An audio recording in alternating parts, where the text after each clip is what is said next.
सिंधुदुर्गात प्रथमच बायपास शस्त्रक्रिया, हृदयरोग निदान व उपचार एकाच ठिकाणी. बायपास शस्त्रक्रिया मोफत, एंजिओग्राफी फक्त 5,000 रुपये, एंजिओप्लास्टी मोफत, हृदयाची सोनोग्राफी, ट्रेडमिल चाचणी, हृदयविकार तपासणी अशा अत्याधुनिक सुविधा.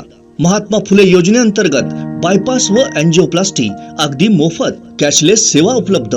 Super speciality life time hospital, Padve, Kasal Malvan मार्गालगत, तालुका कुडाळ, जिल्हा सिंधुदुर्ग. संपर्क हृदयशास्त्र विभाग, सिद्धेश रासम, 8355 88 56 67. हॉस्पिटल रिसेप्शन 023 67 23 40 00 आणि मोबाईल 93 700 56 076 94 209 076 61 आणि 70 202 90 316. मातोश्रीचा खर्च भागवण्यासाठी या रोहिंग्या आणि बांगलादेशीकडून तुम्ही लोक हप्ता जमा करतात, याची जरा माहिती आम्ही वरती देऊ का? त्याबद्दल तू उत्तर देणार आहेस का? स्वतःच्या बुडाखाली काय चाललंय बघायचं नाही. मुंबईमध्ये आज मोठ्या प्रमाणामध्ये जे हिंदू पलायन होत आहे, हिंदू घरं सोडतायत, त्याचं मुख्य कारणच हे बांगलादेशी आणि रोहिंग्या मुसलमान आहेत. याबद्दल कधी एक अग्रलेख जरा लिहिण्याची हिंमत दाखव ना. तुझ्या उद्धव ठाकरेला जो जनाब उद्धव ठाकरे जे म्हणतात,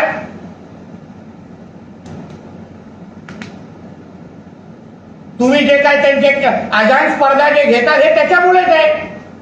टिपू सुलतान सारखा हिंदू विरोधी आहे की जो काही तुम्ही चाटताय, तुम्ही आणि तुमचे ठाकरे सेनाचे शिवसैनिक, हे त्याच्यामुळेच आहे ना. ते उद्या तुम्ही त्यांना तुमचे मतदार करून ठेवलेले आहात. याबद्दल जरा संजय राऊतने एक अग्रलेख लिहावा ना. देशाचे गृहमंत्री अमित शाह साहेबांबद्दल उल्लेख केलाय, ते यावर तरी लक्ष घालावं.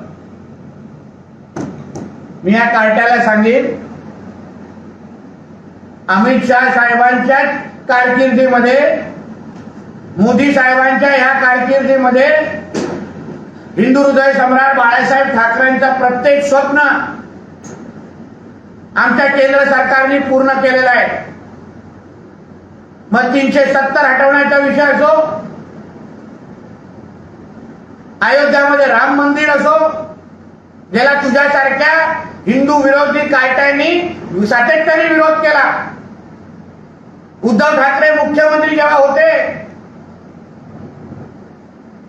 तेव्हाही त्यांच्या ऑनलाईन आणि त्यांच्या जेव्हा देशभरातून वर्गणी जमा करण्याचा कार्यक्रम जाहीर केला गेला,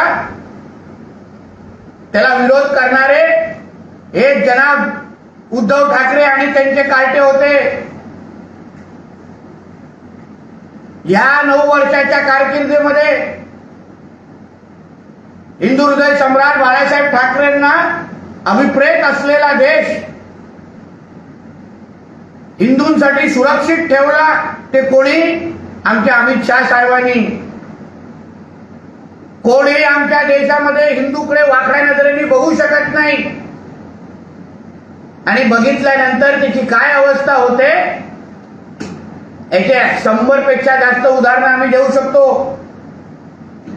पॉप्युलर फ्रंट ऑफ इंडिया असो, ड्रग्सच्या संदर्भात असो, प्रत्येक विभागामध्ये कडक भूमिका आमच्या केंद्र सरकार आणि गृहमंत्रालयाने घेतलेली आहे. आज बाळासाहेब ठाकरे असते तर आमच्या अमित शाह साहेबांची प्रशंसा केली असती, जवळ घेऊन मिठी मारली असती आणि तुझ्या ढुंगणावर लाट मारली असती. आमचे दिवसभरातले सर्व अपडेट्स, ताज्या घडामोडी आणि थेट लाईव्ह पाहण्यासाठी सबस्क्राईब करा, लाईक करा कोकणचं नंबर 1 महा चॅनल कोकण 7 लाईव्हचं YouTube चॅनल.